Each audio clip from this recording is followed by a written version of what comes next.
83-year-old Gary Johnson of Las Vegas, Nevada, was out walking in his backyard when he suffered a stroke and collapsed into his swimming pool.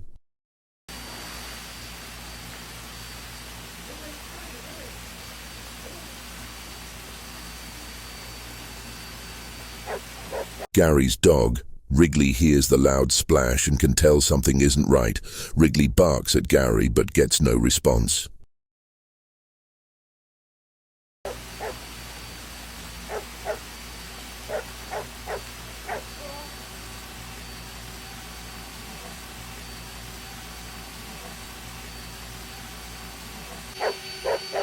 Wrigley seems to run off to another part of the backyard anxiously.